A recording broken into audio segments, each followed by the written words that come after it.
जमीन पर उतारने में जो प्रैक्टिकल दिक्कतें हैं इसके संबंधित है और कुछ पॉलिसी मैटर में भी राज्यों ने अच्छे सुझाव दिए हैं। समय कम है इसलिए काफी लोगों को रोकना पड़ा है, मगर आपने ऑन रिकॉर्ड जो आपका स्टेटमेंट यहाँ पर रखा है उसको मेरा विभाग बिंदुवार इसका अध्ययन कर कर राज्यों को रिस्पांस भी देगा और इस पर आने वाले समय में क्या क्या कार्यवाही हो सकती है इस पर हम चिंता करेंगे। विगत 9 वर्षों में यह क्षेत्र में केंद्र सरकार और राज्यों ने मिलकर काफी उपलब्धियां प्राप्त की है, इससे कोई डिनाई नहीं कर सकता। मगर हम संतुष्ट होकर नहीं बैठ सकते क्योंकि आपदाओं ने अपना स्वरूप भी बदला है, आपदाओं की फ्रीक्वेंसी भी बढ़ी है और आपदाओं की तीव्रता भी बढ़ी है। तो हमने हमारी तैयारियों को इसके साथ ज्यादा पैनी करनी पड़ेगी और ज्यादा व्यापक भी करनी पड़ेगी। कई जगह पे अलग अलग प्रकार की नए क्षेत्रों में भी आपदा का अनुभव आ रहा है, बाढ़ के नए क्षेत्र उभरते जा रहे हैं। कई नए स्थानों पर भी गर्मी की लू के थपेड़े सहन करने पड़ रहे हैं और इस सब के लिए हमने देश से नाते अपने आप को तैयार करने पड़ेगा। वैसे हमारे देश में डिजास्टर मैनेजमेंट कोई नई कल्पना नहीं है। चाणक्य के अर्थशास्त्र से लेकर पौराणिक समय में राज्य प्रशासन के जितने भी हमारे पास दस्तावेज उपलब्ध है, हर जगह पर समय समय पर आपदा प्रबंधन की बात की है। परंतु हमारे देश में लगभग 2004 के बाद आपदा प्रबंधन पर राष्ट्रीय स्तर पर व्यापक विचार विमर्श के बाद केंद्र और राज्य स्तर पर इस पर एक सामूहिक जवाबदेही और सामूहिक रिस्पांस इसको तय भी किया गया और मैं मानता हूं बहुत अच्छे से 2000 की साल से लेकर 2023 तक की यात्रा को हमने किया है।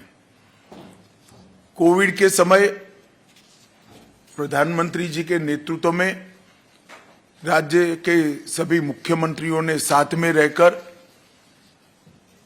सदी की सबसे भीषण महामारी का बहुत सफल सामना हम कर पाए हैं। उस कठिन समय में हर मोर्चे पर केंद्र और राज्य और जनता तीनों ने मिलकर एक लड़ाई कैसे लड़ी जा सकती है इसका उत्कृष्ट उदाहरण विश्व के सामने रखा है। 220 करोड़ से ज्यादा टीका लगाना, करोड़ों गरीबों के भूख को ध्यान में रखते हुए उनके खाने पीने की व्यवस्था करना, लाखों की संख्या में मजदूरों को अपने गृह राज्य में वापस पहुंचाना और डीबीटी के माध्यम से कोई घर में चिंता न रहे, इस प्रकार की व्यवस्था हम कर पाए हैं, हम सब के लिए संतुष्टि का विषय है। जैसे मेरी ओपनिंग रिमार्क्स में मैंने बताया था, कुछ साल पहले हमारा दृष्टिकोण आपदा को लेकर राहत केंद्र और रिएक्शनरी था। हम केवल रिलीफ और रिहेबिलिटेशन की ही चिंता करते थे।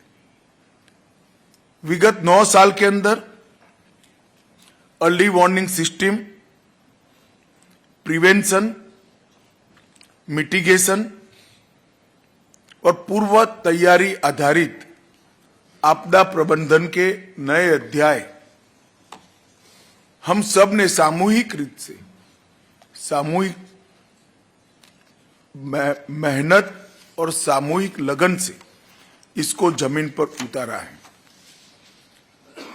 आपदा मित्र योजना, कई सारे आपके सुझाव मिले हैं, मगर ये अपेक्षा भी ठीक नहीं कि सारा कुछ केंद्र ही कर देगा, मगर इस पर हम जरूर कुछ सोच पाएंगे तो सोचेंगे।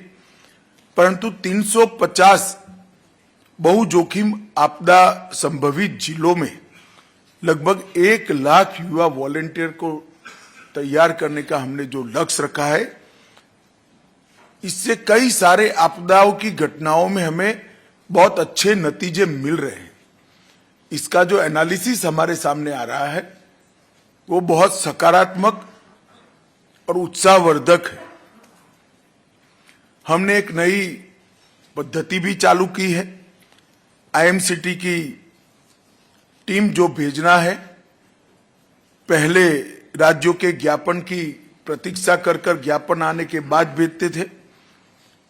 हमने प्रोएक्टिव तरीके से पिछले 4 वर्षों में 10 ही दिनों के अंदर 73 बार आईएमसीटी की टीमें भेजकर केंद्र ने प्रोएक्टिव तरीके से राज्यों को मदद करने के लिए कदम उठाए हैं। और इसके कारण 2005-06 से लेकर 2013-14 तक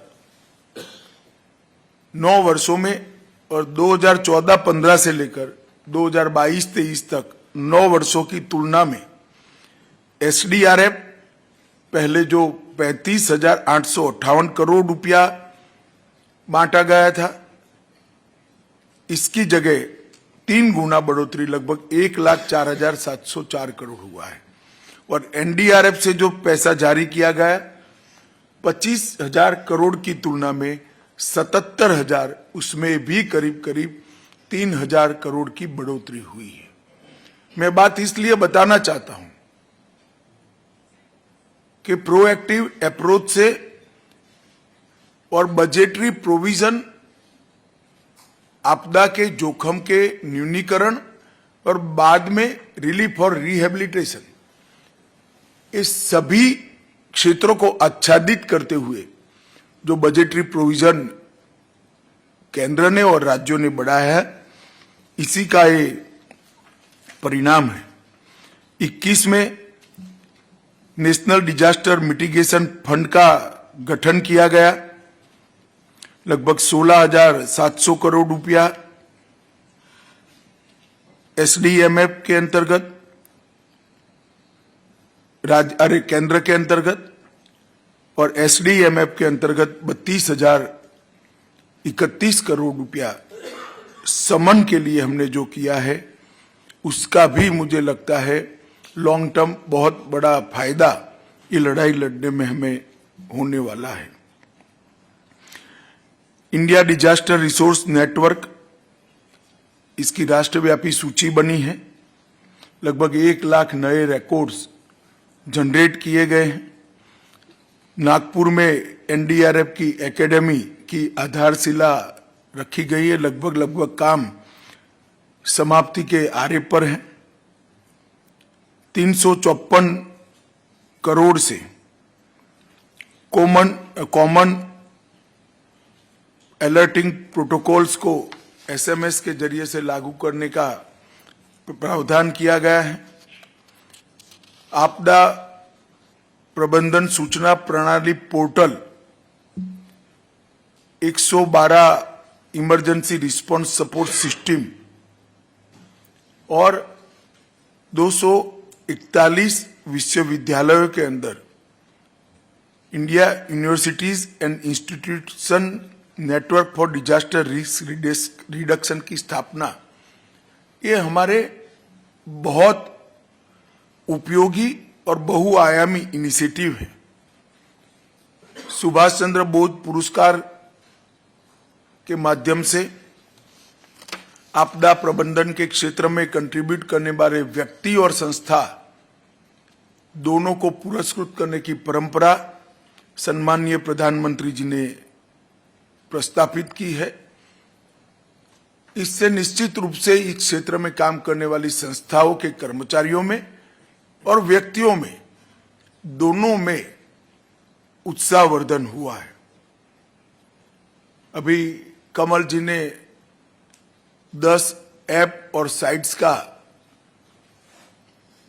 आप लोगों को डिटेल दिया है, जिसके बारे में मौसम का पूर्वानुमान, बिजली गिरने की संभावना है, भारी बारिश, कई प्रकार की चेतावनियां समय रहते हमें मिलती हैं, जो हमें लोगों की जान बचाने में और पशुधन बचाने में भी बहुत उपयोगी हो सकती हैं। अलग अलग 32 गाइडलाइंस बनाकर यहां से आपके पास भेजा गया है। देश में बाढ़ से बचने के लिए इसरो द्वारा नॉर्थ ईस्ट में लगभग 271 वेटलैंड की पहचान की गई है। IMD द्वारा वर्षा की संभावना और इसके आधार पर होने वाले बाढ़ की सूचना 3 दिन पहले भेजी जाती।